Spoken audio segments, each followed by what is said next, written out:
ye moko première dame mama Tantine Zuzi lembotu niemene yo kipesa lukala songololo espoir photo Congo Central mystère de Silo angayo namela bakisa ndenge na ndenge mpona bokono na ngai solution ezalaki te o balakisaki ngai bravo plante nakenda namelakisi mpe namoni solution na bokono na ngai lelo nabiki o bravo plante ezosalisa bokono na nzela ya banzete nzoka nde nzete to neglijaka ezalaka nango nkisi Giscard Mayamona lukala kipese Congo Central bobimba boya na bravo plante babotaka te bazobota ingénieur Maurice bata bokono babika bokono kati pe ya libanda conseiller Flori Lukeba yambonga na sina na ngai contrat kaka se na bravo plante tambo bapresi nyonso bazosaisanga o bamosusu bayeba o kote ya papa bamosusu bayeba o batata mwasi bamosusu bayeba tobiso bambongo kokeba partout bambongo ezobeba na bani koyebisa papa jeunesse na explike na ndenge na monaka abisengaka kisa mokie kaka na meli nasali pa une semaine minute nde naaloba boye naza na retard ya 3 mois na 2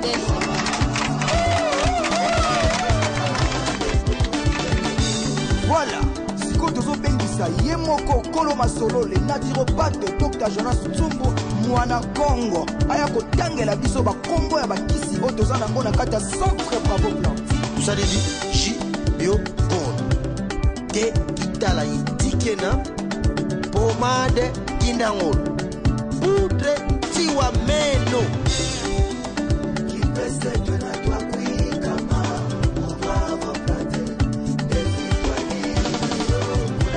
poudre wa yanga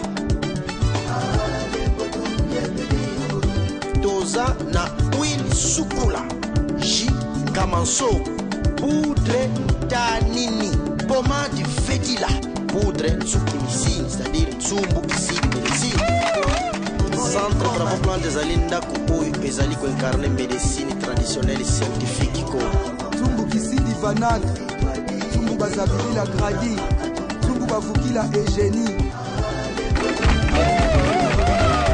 bokono nanga ya boye nayoki nakende te wana na milingi te wana nalingi nzoto nanga te o allez Sido Maria production ingénieur Andy changement de fréquence voilà bravo plante yeah allez besi kipesi besi lokala besi Congo Central tukude na ziboko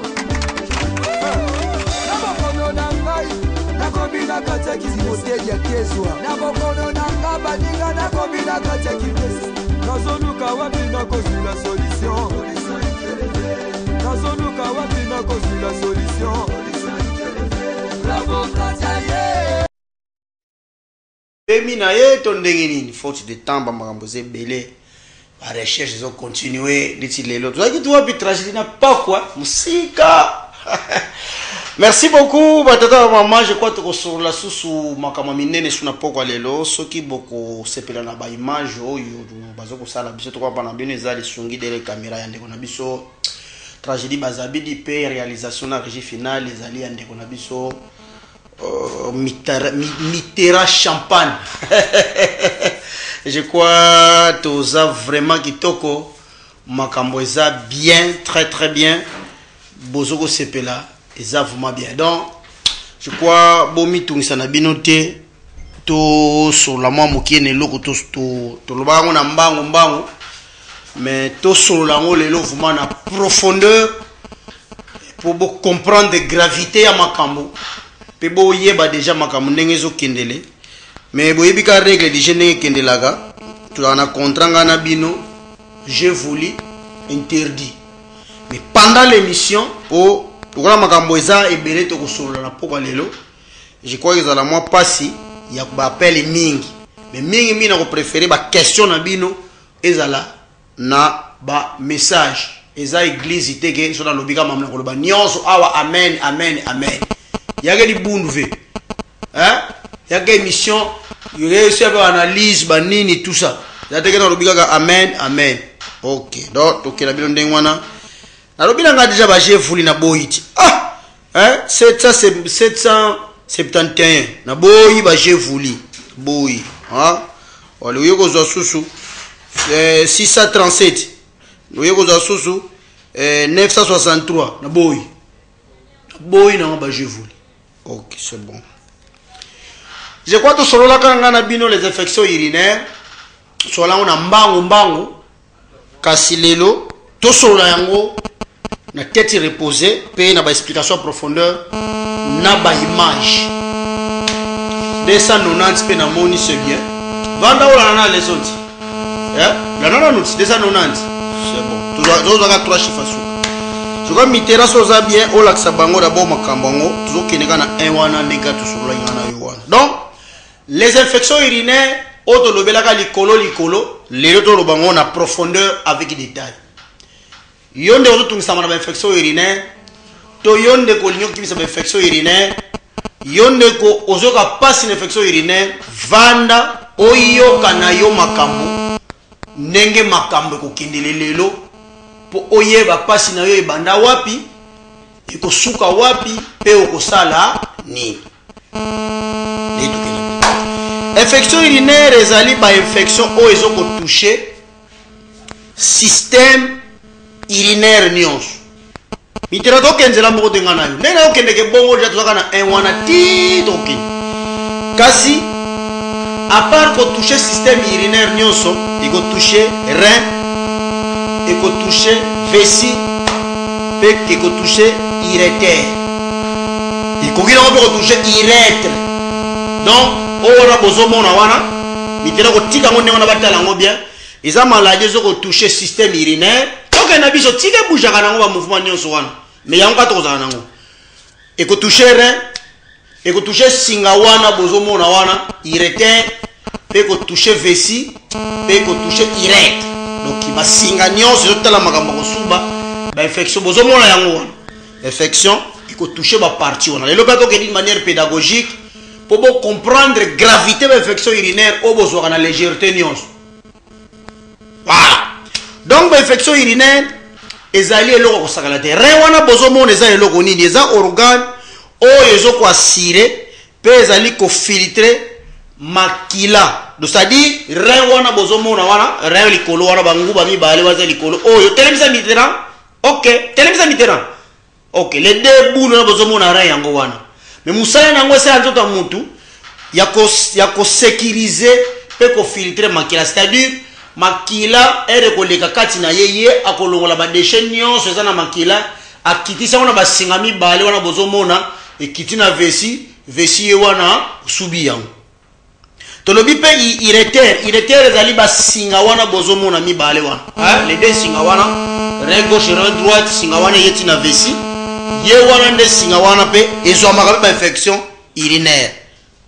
Allez, vessie pe allez bougez mouke poto que d'une manière pédagogique bitera OK zongela mpe na suka wana bandeko ba mona na ibandele po vessie mona na bien OK telimisa OK obozomona na se wana mwa nkuto se wana vessie yango wana eza réservoir oyo ebombaka les urines.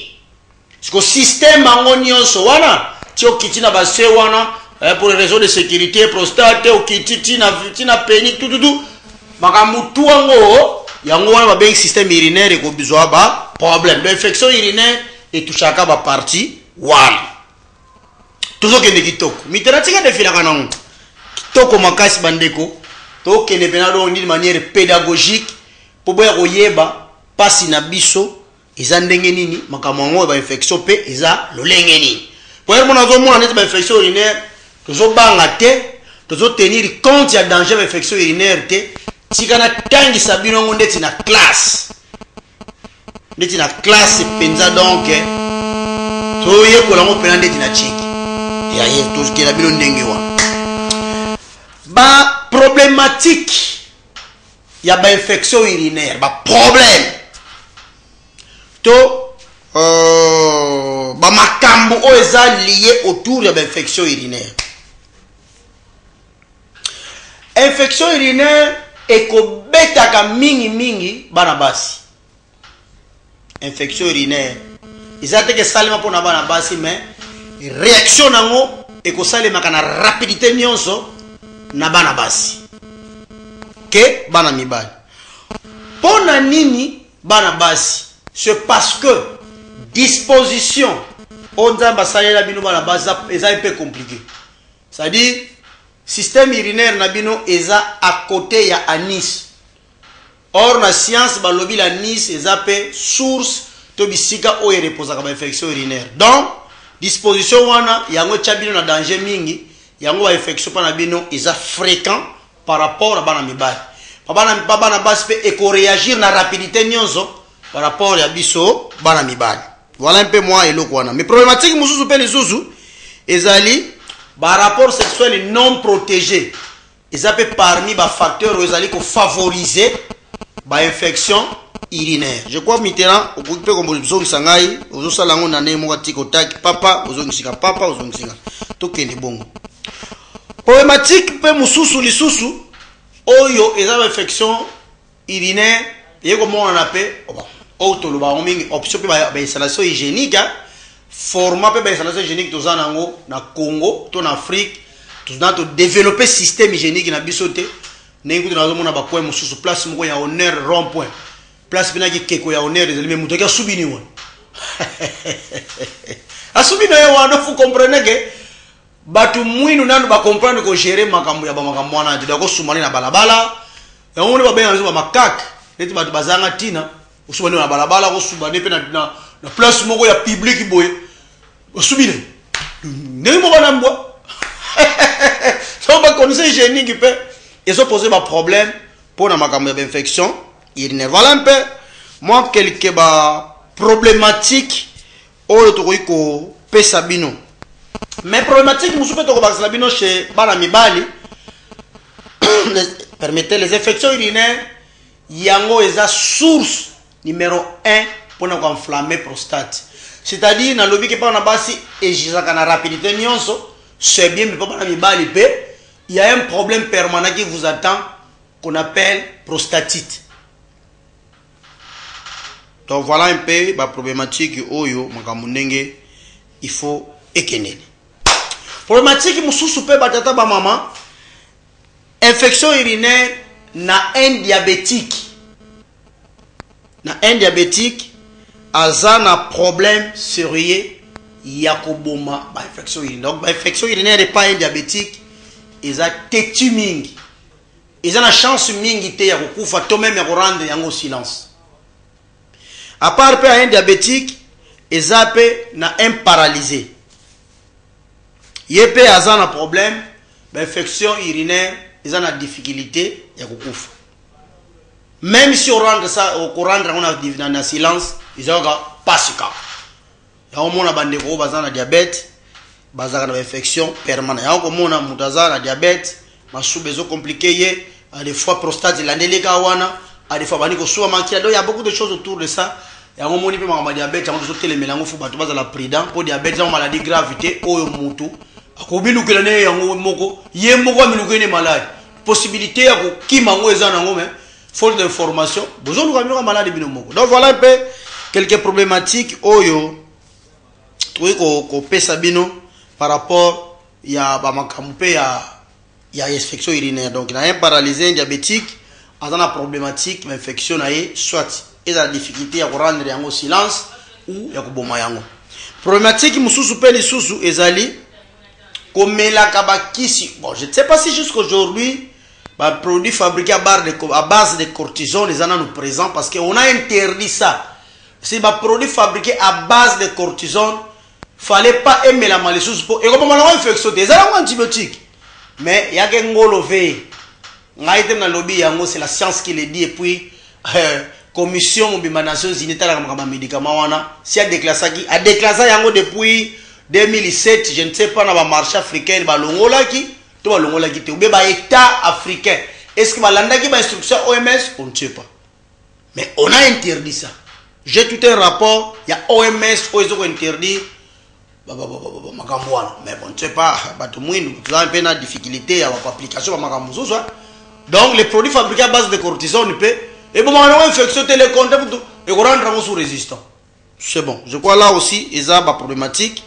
Mais problématique il y a problème il y a vessie, ça dit vessie qui cause la paix et zo ko vider les sous ba urine na quantité normale c'est ba 380 cc wana ezo bima lisute osubika mukie masuba zetikali na kati soko zo kutana kana makambo ya ndenge wana ba infection pe oza déjà exposé na ba infection urinaire. Donc faut tango pe ba bimi ba nani rein alongoli ba des choses de makila kiti na vessie. Techniquement, il faut directement au sub. Mais ce qui est convidage peut y avoir sub na vessie ça les mana na faiblessité nyonzo de yo wana koti kutu na ba problème ba infection ko comme sous teti makasi. Donc voilà un peu quelques problématiques autour ya des infections urinaires. Et ndeko nanga me obana ko chango lisute mi dera champagne to ke no bien to ke ndeke na 1 mona bungi e mona zuri mona bungi e mona zuri po ta mutu so mona zuri nga siko azo comprendre mamba olo bati izaka bongo mitera fo to ke no ndengwa to ke bien. Voilà ba tata na ba maman je crois tozo ke ne vraiment kitoko bo sepeli ndenge il faut to ke na bino do ba infection urinaire ezali ba infection o ya ko sala ma sécurité ezali vraiment ma question est hors sujet et ça n'a moins de difficulté à répondre. On parle des infections urinaires yo tout na ma botte est-ce que ça la bon vraiment hein tout le monde infection urinaire donc question nous fait de l'autour ya infection urinaire bon tu peut-être répondre ndeko na biso wa lobby. Bonsoir docteur, prostate c'est quoi? C'est une maladie hein prostate est un organe.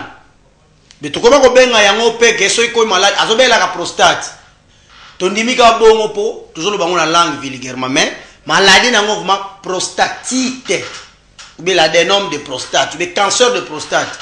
Mais d'une manière générale na ba cité na biso boye na prostate o eza organe il faut za nzoto mutu na maladie ezuka kombo moko mi thérapeute na no mwa pibi muke na mela mai po to développer suma ka ndenge fo kendele Mitterrand surtout za nonzela moko antana tanga na ba message zawa minutieusement.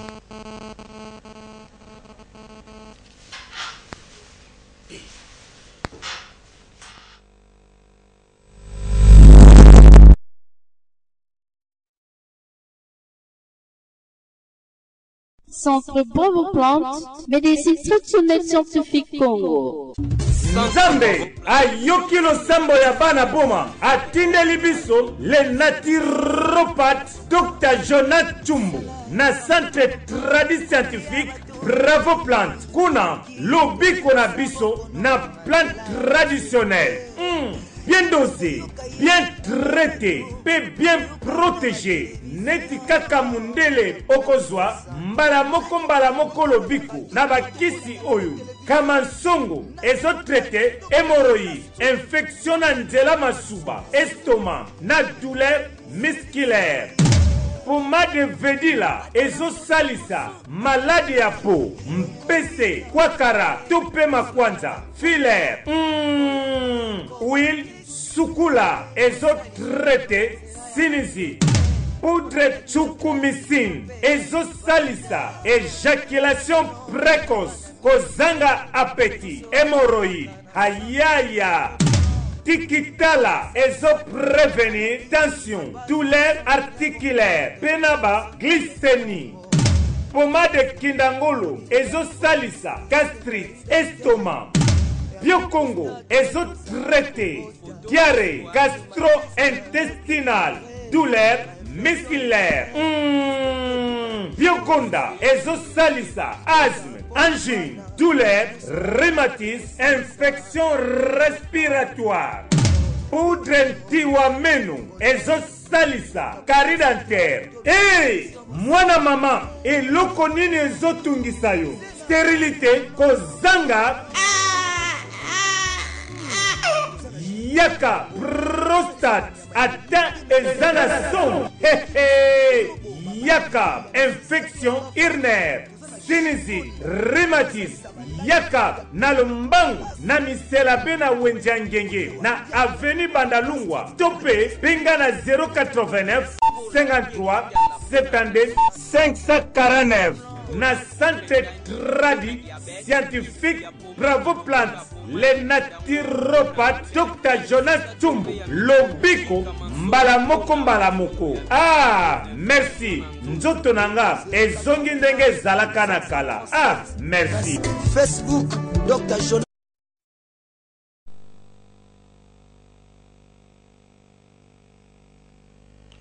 Voilà, batata maman, je crois, bande coupé, sur Facebook, notamment, de Konabiso ni Micheton, Alanda Biso, de Konabiso Grégoire Kiina, de Konabiso Makola Lutete Jean Bosco, de Konabiso Célestin Tomakula Mukiese, baza en direct, bazolanda na Facebook, Salibiso bien, Glody Kibabu, Azolanda P,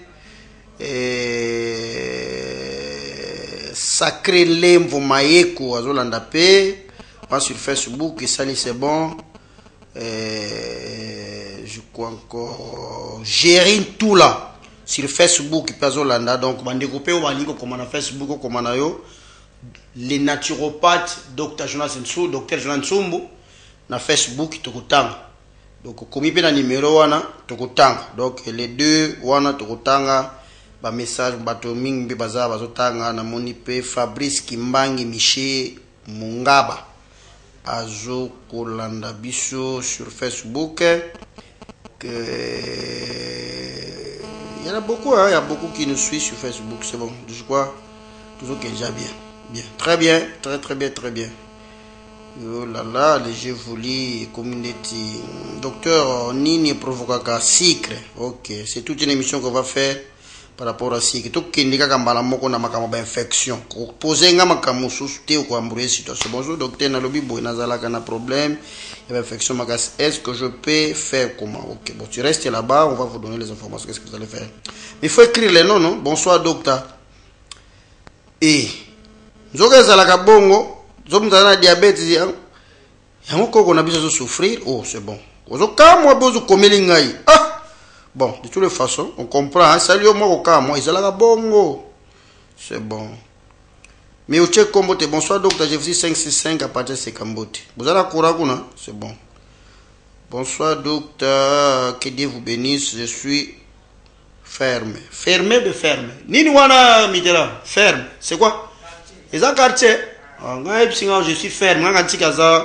C'est bon. Voilà, bataba maman, lelo na poko lelo toko solo la trois types ya ba infection oyo tuzanango ezotungisa biso. Trois types. Premier type toko solo la les infections irrétrites. Zomsana no un wana Mitterrand. Mais tokena malem. Zomsana un wana. Première infection toko solo la ba infection irrétrite. Telimsa bongo. Irrétrite, c'est-à-dire, on va singami balewana. Hein? Les deux singawana, ba infection, o etagaka, les deux singawana, yango toko solo. Deuxième infection, toko solo, ba infection cystite. Ba infection vessie. Na sewana, ba moni vessie, bor moi permet na sewana, ba combien vessie?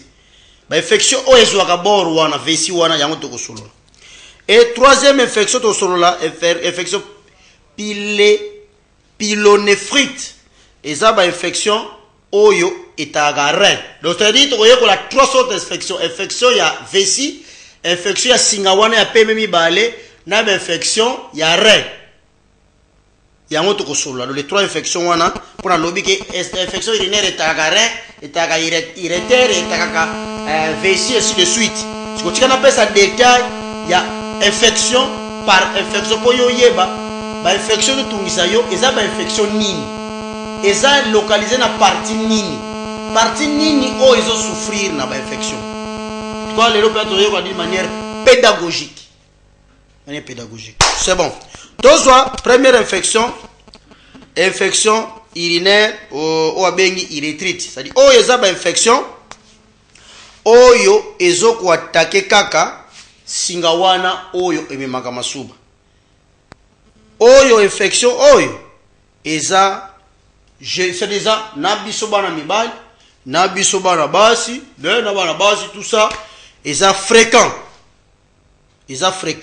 na bato nyonso kasi okoyeba ndenge nini ke ba infection na yo oza ba infection érythrite bezana basinga wana nini yo koyeba okubana komona d'abord kosuba pamba fréquentation kosuba beza accompagné na mal à l'aise pe ozana ba douleur na bas ventre pe ozomona présence ya makila na masuba pe tango ozosuba ozoyoka neti mwa moto neti mwa diki neti mwa chaleur na sexe pe douleur pemeni ya mutolo so moni ndenge wana ba infection na yo ozana ba infection érythrite donc ya singa irètre tozo vidéo de deuxième infection susu wana eza ba infection ya vessie wana eza ba infection ya vessie c'est-à-dire ba infection yo ezoko toucher presque exclusivement bana basi. Première option awa eza élasticité, c'est-à-dire vessie koki kokoma munene donc opena beza ba infection exclusivement eza pona bana basi. Infection cystite, les cystites yo eza mingi bana basi, c'est-à-dire vessie ekokoma périmé ou bien kokoma munene. Et donc, c'est ça un peu, on peut dire, hein, ça doit être entraîner. Infection, cystite, et comme là, de comment la moisi. Beaucoup de gens qui ont une infection cystite, et yo, comment on a une douleur, pour na kosuba, moto, pour na kosuba, yo mona moisi, mukusa, nanzela kibo moisi, pe, okoma na sécheresse vaginale. Sec oyo ba mitira champagne ba kwela kana mabele sec ba tragédie bazabidi chérie wana sec c'est bien so monika bongo en tout cas so moyen zali boya kana ja chérie modèle wana donc azaji na ba difficulté pe makambo na ye zaji na degré likolo so ki je mimi déjà ba makambo ya ba sécheresse vaginale. Voilà un peu moi ba explication toko pe sabino par rapport ya les infections cystites oyo eza presque exclusivement ya bana basi. Donc ba katana ba maman makamba ba infection urinaire eza ba infection moko très compliqué lelo na tiango pena profondeur avec un peu des images pour vous comprendre pour ndenge tozo kena bino ndeti kaka makamba infection ngo ezo bato bazo ngo pena au sérieux penzate et au sérieux penzate. Donc, ils ont passé. C'est bon. Voilà un peu. Batata ba maman. Tozo kende très bien. Bozo comprendre ma infection. Nengezo kendele. Donc, vous comprenez. Voilà. Troisième infection. Sous to solana poko lelo. Mitera tozaka kana vidéo oyo. Ezali ba infection pylonéphrite. O eza ba infection ya vessie. O ezo ko attaquer vessie. Mais yo ko yeba ndenge nini ke ozana ba infection ya vessie.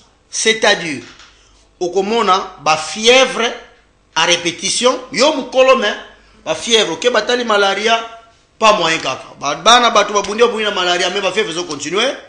Pe okomona pe lisusu infection oyo douleur na mukongo yango na mona yebisa na hémorroïde. Bokebaka soki mukongo sali kaka pasi automatiquement eza hémorroïde.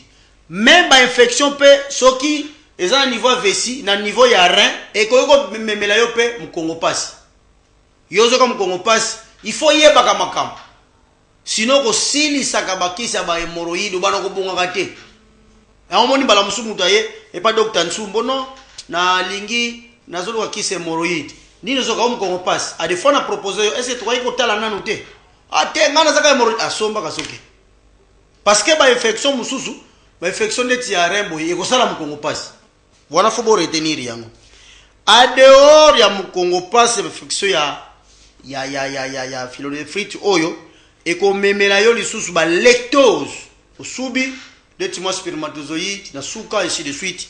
Ou à part bongo eko memela yo masuba moko eza accompagné tina ba pi et à part ça eko memela masuba comme solo ya mabe pe ekomi jaune de titi. Ensemble, la biloko nyonso wana eza parmi ba infection rien. Peli kamususu subo komona mal à l'aise généralisé pe bayiri ni accompagné na makila. Madame mususu to ya makape bato mususu ona subaki makila ba bisinga prostate. Attention. Soki ba examen ya série ya munganga ebimina noté ko considérer onano prostate te. Ba infection pe ya rein oui ko suba pe makila. Voilà ba tatana ba maman sur les infections oyo to ko sabino. Na makambo ya ba infection oyo ya rein. Soit mitera champagne ko zongi sanga muke po to tala na kambunzo na mbunzo en même temps mo ko tie vidéo yango mo ko zongi singa et que ça c'est bon. En entendant tout qui est bien. Je crois que message, j'ai voulu des belé awa. Vous avez besoin de lenga na bino na bandako. Besoin de lenga. Do batuda bataille. Monsieur Giscard, bonsoir docteur. À Facebook. Je vous suis 5 sur 5. À partir d'où, monsieur Giscard? Bonsoir, monsieur Salvador Diamono. Ok, merci docteur. Merci beaucoup, monsieur Salvador. Il y a encore quelqu'un qui a écrit sur Facebook. Auguste Gizing. Oh, il y a solo comme mon wana. Eh, monsieur Auguste Gizing. Bon, c'est bon. Vous êtes sur Facebook. J'ai vu ce que vous avez écrit. Voilà, bataba maman, mais toi, on a vu nous à la maman na message parce que appel, il y a des gens qui appellent belé par rapport il y a Tanabiso. Mais sur Facebook comment un message peut comment mitera moi loko mkewana po tozwa deuxième vague les sous ya kutanga ba message.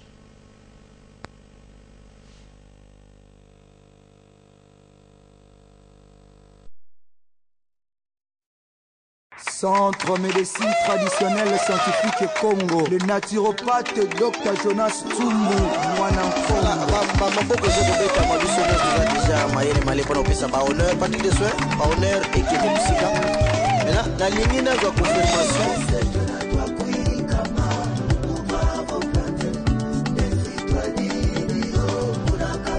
Bongo yemoko première dame Mama Tantine Zuzi. Meneo qui pèse Lukala Songololo. Espoir photo Congo central. Mystère de Silo. Angayo namela bakisa ndenge na ndenge pona bokono na ngai solution ezalaki te o. Balakisaki ngai bravo plante nakenda namela kisi pe namoni solution na bokono na ngai. Lelo na bikio bravo plante ezosalisa bokono na nzela ya banzete nzoka nde nzete to négligaka ezalaka nango nkisi Giscard Mayamona lukala kipese Congo central bobima boya na bravo plante babotaka te bazobota ingénieur Maurice bato bokono babika bokono kati mpe ya libanda conseiller Flori Lukeba na sina na ngai contrat kaka se na bravo plante.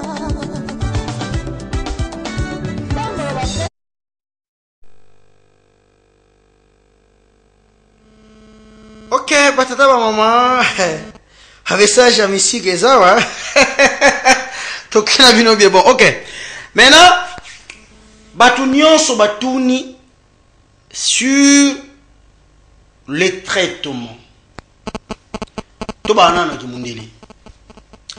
Évidemment, il y a des infections. Na lobagango la fois passée, na zongeli so lelo lisusu, il y a des infections qui n'a pas de médicaments attestés par l'Académie de la médecine et par l'OMS.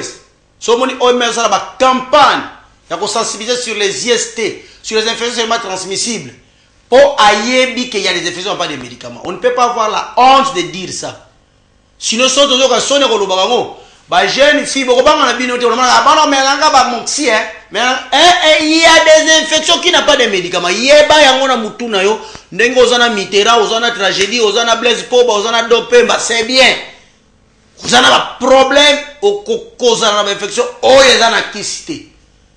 Oyo ba portre, ba prophète banoko bamba ka yo moto nzambe ko bota pete pa yo moko nde oluka makambo wana le ba portre ngani basaka ba carême.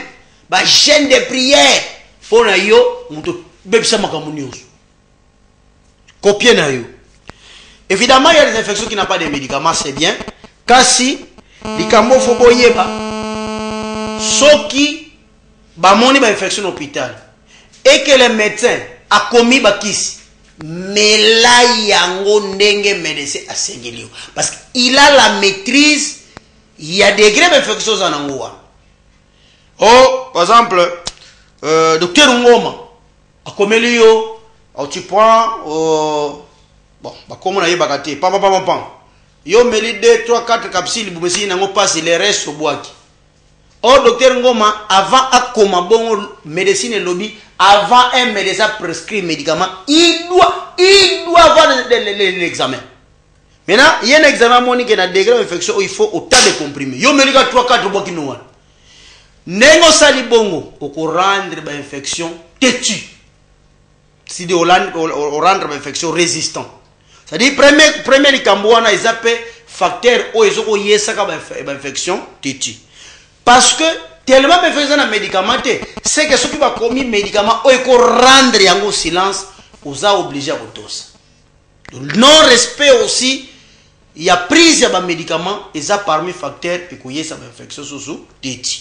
Donc, ils sont compliqués, ils sont or, tant d'infection, ils ont faté, ils ont rendu au silence, ils ont exposé na makambo ebele oyo goya koyeba na sekuna makambo nini oyo infection akoki komemela moto. Vous comprendre? OK, premier facteur. Deuxième facteur, na toujours sur le plan scientifique, esengami to epekisami na mutu ye moko ami komisa docteur amela kabakisi sans autorisation ya bato bayibi makambo wana. Donc ça dit les médicaments doivent être pris sur l'autorisation du médecin ou la vie d'un corps soignant. Ça, les facteurs peuvent et provoquer pour makambo ebele kozanga ko tosa ka makambo ba biso moto bi komisa ba médecin biso moto ko ba donc kana pharmacie pas au somi pas au meli dose yango te quantité yango te si de suite parce que la qualité paye yango te yango ba makambo yezo yela biso. Donc nous devons changer le comportement ya ko melaka bi mela l'automédication tout ça là parce que dans makambo ba infection bi mela wana ezana ngo tolérer te pour oya ko compliquer sur makambo yomo. Ça c'est sur le plan scientifique. Deuxième chose sur le plan scientifique, les produits par exemple les antibiotiques tels que cotrimazole, pénicilline et ça pensa approprié parce qu'il y a un truc comme ça il a mis belaka ba peni melaka ba boy les appropriés pour na makambo infection wana yo melika deux comme plaquettes tu peux plaquer melaka plaquette à peni c'est bien mais les appropriés ba cotrimazole les appropriés c'est que en bref en cas d'infection urinaire il faut aller consulter pour que ba yeba dose et quantité il y a médicaments cause. C'est ça c'est une chose santé pour tous. Ils apprennent à cette information pour que soit nego azo d'information il y a précision. C'est ça le rôle des naturopathes. Sinon ceux qui ont le batté sans ce que les naturopathes dans Congo central, quel effet? C'est ça le travail des naturopathes reconnu sur le plan international. OK. Voilà quand si vous êtes d'accord avec moi. Maintenant le corps là yo t'as une infection olandela ka ba kirute. Même quand tu vas kira naturopathe ozolandate. Même il peut pas kira kimundele ya ba médecin ozolandate. Yoka ba conséquence il y a ba infection mal soignée. C'est-à-dire ba infection on met les moi des plaquettes au bois. Naturopathe a dit que vous allez faire 14 jours et puis passer pour prendre tel protéine pour avec les étapes pour mettre en place. Yo yega aussi na comment il n'a bien docteur. Yoka siko il y a problème les infections mal soignées. Oyo tout soit la légèreté. Les infections mal soignées et qu'on provoquait des maladies à rein. Et qu'on détruit rein, soit les maladies, les insuffisances rénales, ou bien des problèmes rénaux, ou les autres abisso. Les infections mal soignées comme les maladies prostatiques. Et qu'on vime sa prostate, et qu'on souque sa prostate. Les infections mal soignées et qu'on nous kilayo, des maladies à col.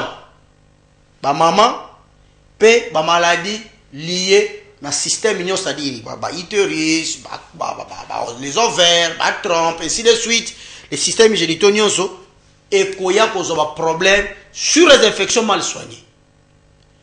Mais en dehors de ça, et comme il y a stérilité, c'est-à-dire, papa, tout ça, un traitement, obali mwasi azobota te omenga na boja mwana moko ti ngaza na débat na nga yo ndezo na problème spermatozoïde koki pe ko beba sur les infections ko chaka mama ba te pression pamba te o yo zobota te na yo pe spermatozoïde ko beba na ba infection c'est-à-dire les examens doivent être égaux so batali pa mama batali pa mama pas moi si ba infection eza na possibilité ya ko bebisa pe spermatozoïde ça c'est clair donc yo muto tunsaka mama lo mama zobota te pèse mama pèse à gaz yo kaka yo kangana za bana ngamio non non non non est-ce que bon je vais un peu ça m'a précision ça na biso ya mwana ko pesa pena maka muna précision c'est bon voilà un peu batata ba mama donc les infections comme la biso stérilité na bana basi to na bana mibali même si obota déjà okoki ko un stérile même mwana mwasi même mwana mobali donc li kama ba infection eza dossier moko soto fongoli susu awa to kota tina profondeur ba dossier ba ko bimisa maya mesu na makila parce que profondeur wana sona koti li susu mais je crois suka na kota sona profondeur si tout temps to kolobela sur l'endométriose sur ba mama pourquoi bozo bota te cette maladie là tant on a ko décortiquer yango dans avoir image à l'appui pour comprendre pendant que non la jeune fille ndenge bomela même na ko makamna bino pena ya mibali na basi ko sala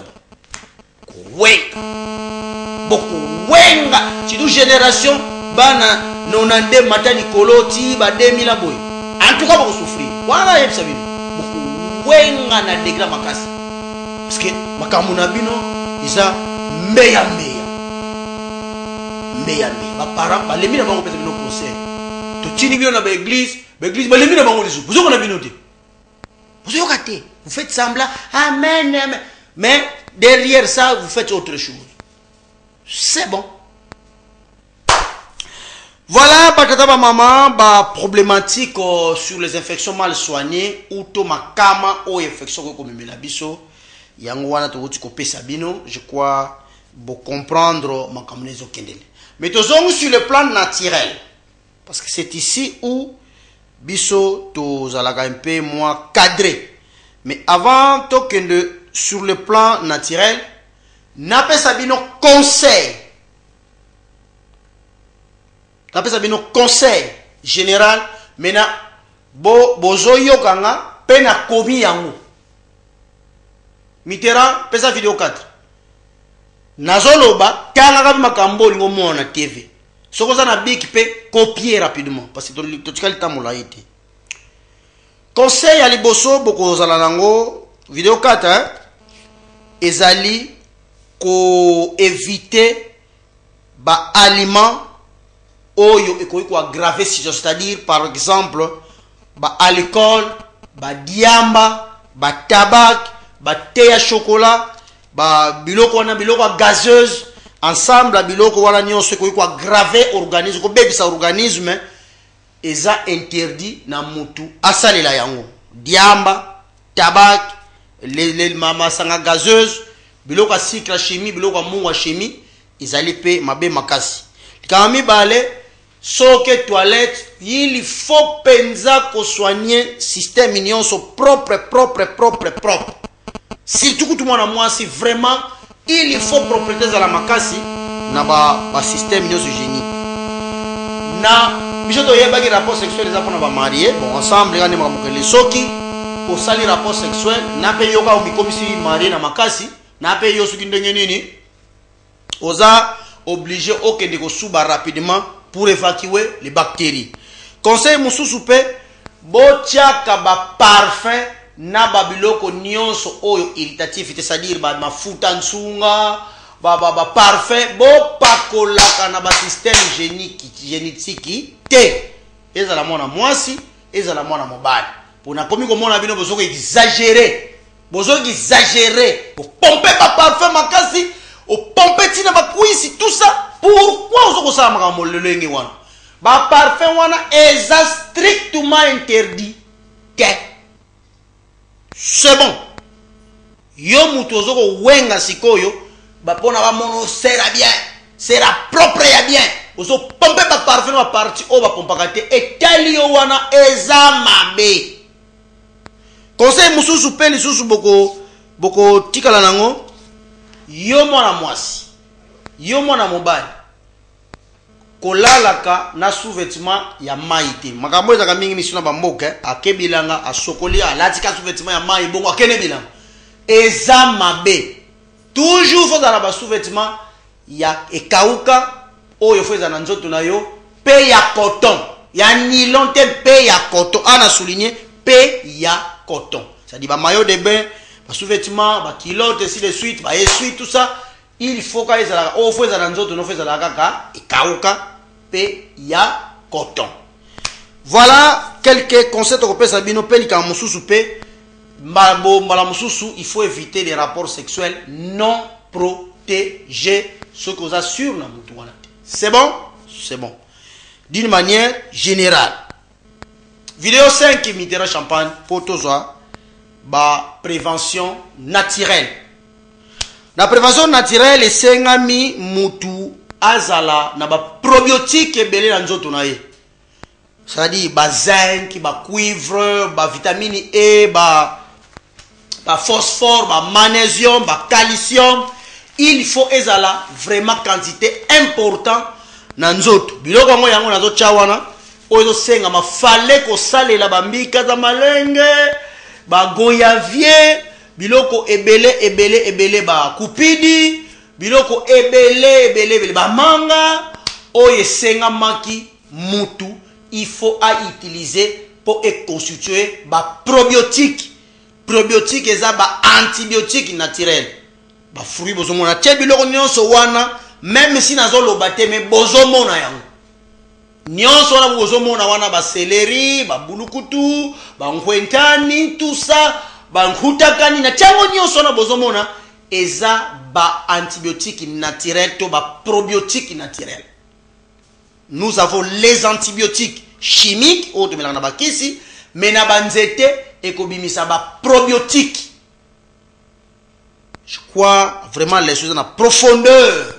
Ba carotte, ba oignon, ba piment ndungu za Congo, biloko nyonso bozona ba ail, ba citron, ba tangawisi, nyonso wana ezali ba probiotique. Probiotique. Il faut faciliter biso pour dans la bonne santé pour être constitué ba antibiotique na nzoto na biso.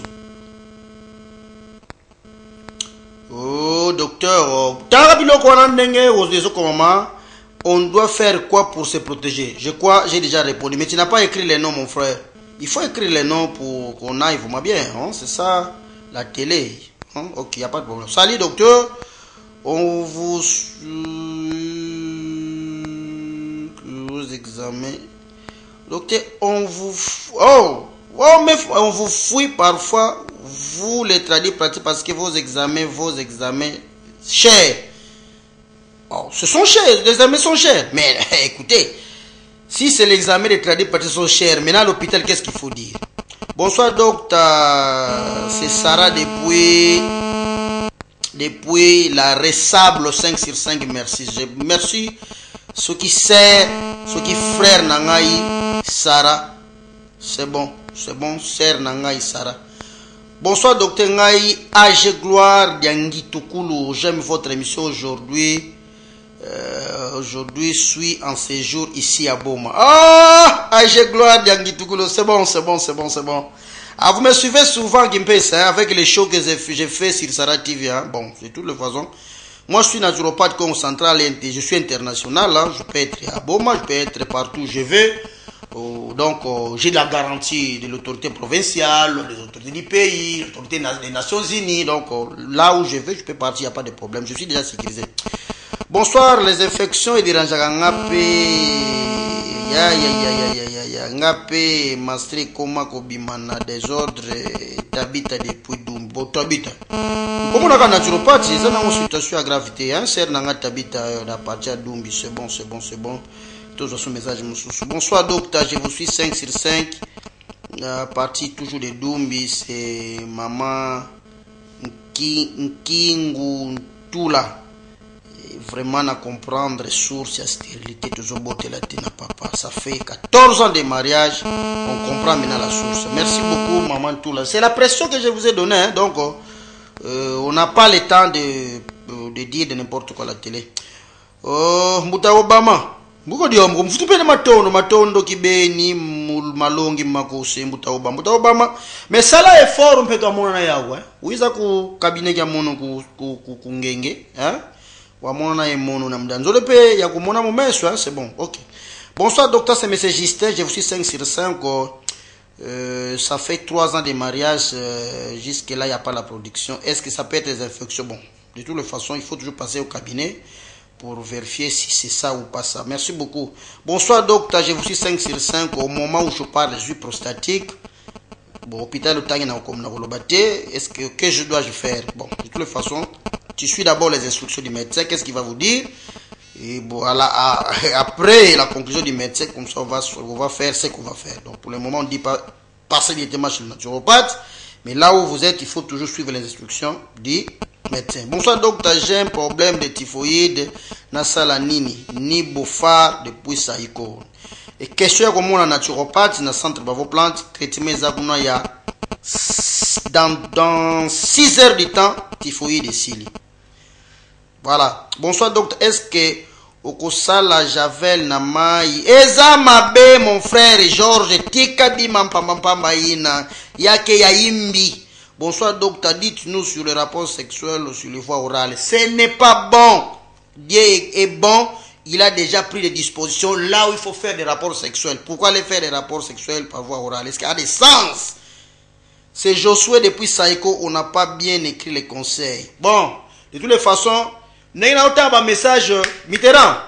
Tchaba conseil vidéo ya suka wana nde kwa Saïko lobby a comment qui penda bien té si c'est quoi Tchaba conseil ya suka vidéo ya suka wana bande kwa zo koma yo koma ki mema makamusa comité. Docteur, question nanga ya sucre c'est CP. Bon, mais c'est CP. Si que to ça la émission de mapona diabète pour oyeba comment ça se développe pas. Mais c'est qu'il faut garder sucre ça disparition élément bêta dans le pancréas. Élément bêta ce qui est long, ce qui est bungi to est diminué, to est perdre de qualité na pancréas, nde wana yokomi na diabète. Je n'ai pas négligé votre message, mais je sais que je vais faire une émission par rapport à cette pathologie là qu'on appelle diabète. Voilà. Donc je n'ai pas fouillé les questions. Mais je vais faire une émission sur ça. Je crois que Saïko tanga kape komaka biloko yangwana ba chili ba conseil yangwana. Bonsoir docteur, je vous suis 5 sur 5 à partir de Saïko. Que Dieu vous bénisse pour votre expérience. Tentez de partager avec les amis. C'est maman Astrid Ngonde de Saïko. Bonsoir docteur, je vous suis à partir de BEM. Nani, BEM ezalakawa, Nani Mitterrand. Ah, IBEM. Ah, moi je vis que BEM ici. IBEM. Que Dieu vous bénisse pour les informations. Yemoko tozani na TV ayoki. Nani anga ayoki? Jeune fille po bangone na telemela ou bien jeune garçon. Ozana IBEM kuna pa mama lobi. Il suffit oyoki. So o changer na yote wengi koluka biso ba parenté. C'est bon. Bonsoir docteur, je vous suis 5 sur 5 sur Facebook, c'est Rolling Bernard. Merci beaucoup mon frère Rolling Bernard. Bonsoir docteur Jean Maké Sensikou. Que Dieu soit avec vous pour les infos. Bon, tout ce qu'on commis c'est bon. Merci beaucoup. Mbenza Plamedi. Merci pour l'invitation. Oh, je lis ça minutieusement. Hein? Benza Plamedi. Merci beaucoup pour l'invitation. Allez, on part encore Nsimba Masiala. Kitoko Makasi docteur. Merci beaucoup Mitterrand. Je crois que Kitoko natika na nyongo ya message à Moudouté. 2 ou 3 appels to kabaninga na bino. 2 ou 3 appels to ko déborder te pour ngwana biso école presque na suka. 2 ou 3 appels. Abou Pia. Voilà ba maman problème infectieuse tungisa biso. Ba infectieuse nyoko sala biso pasi. Naturopathe azana ba solution efficace na cabinet na. Ma solution efficace. Ba examen malgré eza cher eza kaka bongo. Même na poto pa ba mindele les médicaments naturels coûtent cher par rapport aux médicaments tozana. Même pas ba mindele. Tout na bateau ba gena ko bela na poto ba yebisa bien. Nous blaguons ici un produit là mon 7000, 5000. Biso zo okazo ke na poto, il y a pas un produit naturel qui peut coûter moins de 5 $. Il y en a pas. Nous le faisons comme ça pour vous aider. Tout produit naturel les alicolo, il y a médicaments nyonso. Ça c'est la réalité. Toujours ça la pour faciliter mon cap. Si je devais mettre encore même plus de 200 $300, au koso belonga ndengwa. Soko saka bloquer senga qui c'est bravo plante kaka. Au kosomba. Bongo bande ko tuzana sécurité ça na France. Baso belonga bon. Ça sécurité ça na Canada. Baso belonga bon. Donc, dans les cambu ya santé, santé n'a pas de prix, les camambongo, ils sont abusés le côté parce que même si aucun hôpital moderne, en fait, il faut demander l'argent. Qu'il est dans labo, fouta boy, côté échographie salaire, c'est ça gratuité. C'est bon. Qui m'a yote, comme on sur la plan na prix promotionnel. La prix promotionnel. Quand tu payes par exemple un 10 000 francs pour l'examen, la cycle, la tension, ça coûte rien, ça représente rien. Ça représente rien. C'est bon. Docteur, il faut te coûter la lobby na yo mais wapi. Ok. Zombie qui n'a fait yo comme. Je crois Mitterrand, personne n'a moi pib. Pour na mtu bapele ya malanga sana mwa pibi na biso pour ndekwa mona adresse ofa mona la Bravo Plante pesa mwa pibi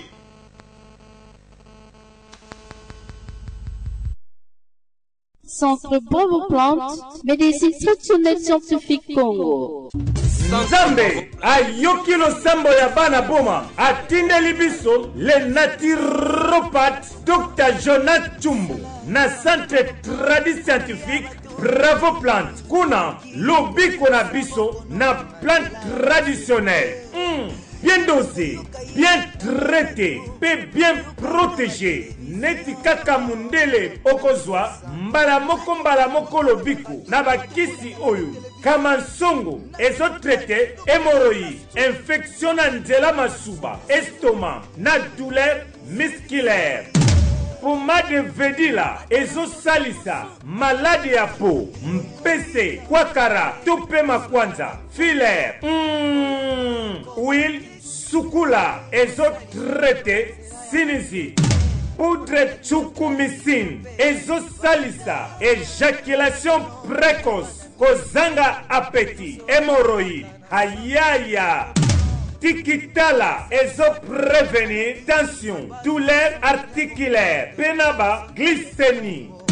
Pomade kindangolo ezo salisa, gastrite, estomac. Biocongo ezo traité, diarrhée, gastro-intestinale, douleur musculaire.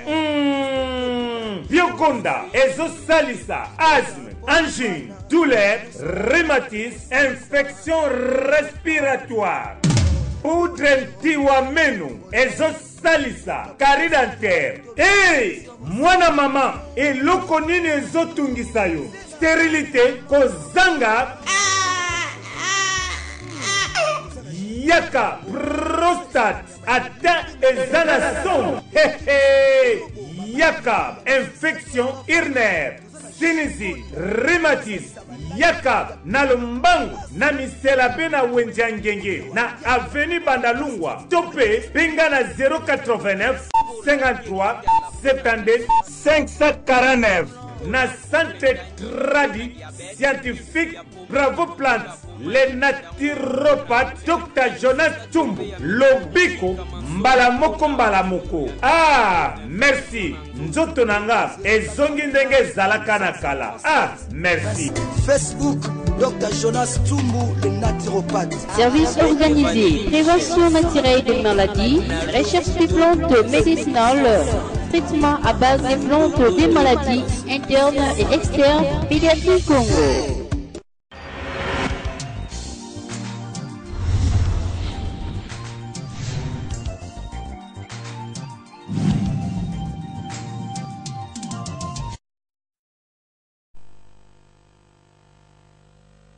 Voilà, batata ma maman, je crois tana c'est comme na souka donc na sepeli mingi na ba message ya kitoko eza awa naza parmi batu ba artisans ya tuchaki pression na gouvernement pour na tozwa conseil national des tradipraticiens kuna to kangaki mibeko makambo nyonso ya mbongo ekoloba maka na TVT c'est interdit ngamo naza membre ya conseil Je suis le président du Conseil national de l'ordre des tradis praticiens territoire de Songolo. Je suis consultant au cabinet du ministre. Donc, il y a des gens qui ont mis des ceux qui peuvent être traditionnels. Vous savez, il y a des gens qui radio T na TVT. Tout ça qui mis des on va commencer à sanctionner sur ça. Donc, pendant que nous avons une concession à combien, comment on a bravo plante, makamunion soit bon et qu'on va mettre la kuna. C'est parmi les recommandations de l'État congolais à Séni na traditionnel. Il faut tout respecter. Pour tous les conseils, il y a tout ça libre. Biso bansu mutu sisi ba karibia ko ndiki sasa ko luka ministre po ba sine ba arrêter nyonso wa to yaki pe ko luka pe a son ami gouverneur Mbadu muta faciliter ke biso makambo nyonso wana gouverneur Mbadu ka moi je suis venu le chercher pour que a faciliter biso makambo mbongo na TV za interdit. OK, je suis parmi ba cadre ya conseil, parmi ba konja conseil donc mutu bozo so wana za pe mu konja conseil. Quand tu as une décision, c'est interdit au niveau conseil. Parce que nous avons c'est par rapport il y a un code de déontologie qui en place où l'État a limité. C'est ça. C'est bon. Je crois là, nous sommes déjà d'accord avec nous. Donc, comment on a bravo plante, tout est là. Bon, le reste, nous sommes des comme votre émission 5 sur 5, c'est l'ingénieur Norbert Lelo. À partir de Mbango. Merci beaucoup, ingénieur Lelo. Tout ça bien. Tout ça, un message à Yannick, à Komele Bissopé. Oui, peut être que je suis un Miki, oh, est-ce que docteur. Et ça, Mbutu, ton dengeni. C'est bon. Ok, c'est quoi nous sommes obligés de tout Kabwana. Natika na nyonga mudute, hein. Mais c'est Aimé Dollar. N'attends un message na yo. Au pesi bambote belé pa ya Karine Nzoko. Ah bon, il n'y a pas de problème, mais il ne lit pas de messages, tout ça. J'ai presque lu les messages, mais sous makamba komi kuna yango na répondre. OK. Na bande ko nyonso o ba komi fallait ko mona nsumbu ko na tiko pa. Dana ko kama gravité. Oye na monsieur l'abbé. Na salle de fête paroissiale. U koti wana bureau ya quartier za wana opusika kamuke okomona cabinet ya naturopathe. Centre bavo plan za kana kimpesi o yeza aweza extension de boma kabina naturopathe za wana sur avenue Bandalunga numéro 72 okomi wana okukutana na naturopathe okuswana naye yaka na mbongo nayo makamu nyonso okutela ngo kuna. Nous avons les médicaments traditionnels scientifiques dosés surveillés ainsi de suite. Il pesa te soki likambo tozoyeba yango bien te tokopesa te il faut to vérifier to yeba ezali kamuni naza awa na boma na na tie jour na kozonga te kasi moi oyo ekosila te mina na tie jour na kozonga te vous avez un problème prostate même ezana sonde mona ngai mona nsumbu okozwa solution wana problème ya chirurgie ezotungisa yo mona nsumbu okozwa solution wana problème ya mabote ezo compliqué yo mona nsumbu okozwa solution bakamka oyo ezotungisa yo wana oyo omeli osali oyo sali wana na kimunde na kimutumizo za solution te meka suna bravo plant parce que oyo akosala bakisi yemoko par rapport ya pasi na yo. Vous comprenez? C'est bon. Tokofongola bravo plant na 8h peto kanga yango mukie na 14h pour revenir le soir pour na continuer ba makam.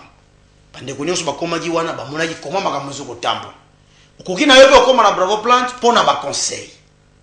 Ça kaka te po mona ngai fallait venir avec l'argent conseil ça gratuit au fait dans le côté. Je suis naturopathe pour rendre les services de formation gratuitement. Voilà batata ba mama bana boma bana dumbi bana mbangu bana fichel bana ville bana ferme bana source popisus bana wheat bana mokinsundi bana sekambote na bozalite awa soki na mona dinalo bana commune je me souviens encore awa soki na msi woto kindakana dani tragédie da décembre ki dana mbangu wana eto kindaka ville baba nganda nsundi amoni na bozalite bana meselabe bino nyos bana rond point je crois bana kalamu bana kabondo bino nyonso bolala malamu ba programme zo continuer na Sara TV soki mambo tambola bien je sais que nazana nyongwa bata tabaki na diamba zo préparer les bino ba image penda ya solo pour vous comprendre que beaucoup d'aé beaucoup d'ailleurs mabe nous préparer les bino na koyana bibundeli nyonso awa avec des images à l'appui nous préparer na kimi na ngati na nga be vie olobaki boye na koyana ngai mais ba émission zo continuer soko bomoni ke ba ikara salima eza faute za activité eza faute nanga parce que je suis un peu très occupé makamwa mingi nazongele lisusu église école ONG bomoni ke faut besoin d'informations sur régime alimentaire sur la prévention des maladies comment nous ramons mukanda signé par l'autorité compétente ou ya organisation na bino oyo kotika na cabinet naturopathe tozana écran projecteur rétroprojecteur ya munene à 3 mètres carrés to poster ba image au moni comment muteme zoko beba comment makambo zo kendele waneza nango ofele peut-être au kanza biso na carburant to chana jeep pour to comme pana bino mais sinon ezala ngo gratos église école ko bengi sana naturopathe to ya wana to tei bino makambo santé to zongi na moma onaza a je sais que tozala déjà tozala programme déjà ya bande ko na bisa tata onda certainement pe bande ko gimbangisi bazala ka pe sensible na makambo wana certainement pe bande ko sebiko bazaka sensible na makambo wana certainement bande ko pe ya catholique bazaka sensible na makambo wana pour ceux qui makambo santé comme ko ma partout ne biso wana tozimwa kimia mpe na epave oyo nzamba pesa biso oyo molimo ivanda so epave oyo zi choc molimo evanda ka ezati bino nyonso bosepela naturopathe bambote na bino nyonso buto malamu botika na malamu lobi ba ko rediffuser émission oyo na tongo bokosepela susu kitoko pona ngai lobi na 8h na centre Bravo Plante sur l'avenue Bandalunga numéro 72 na quartier Tadi pe commune Kalam. Bye.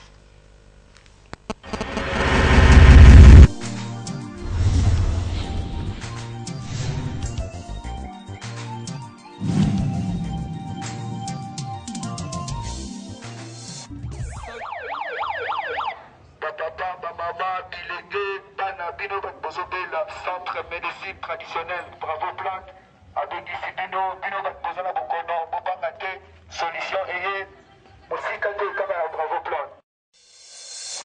Centre Bravo Plante médecine traditionnelle scientifique Congo avenue Makombo numéro 1 quartier d'église ingénieur Papi Gonda na Sara TV na IPC to Luka solution na Lukala to Luka solution Congo Central to Luka solution Sala ya Centre Bravo Plante côté ya bato ndingini tokoki kokimisa bokono na nzela ya banzete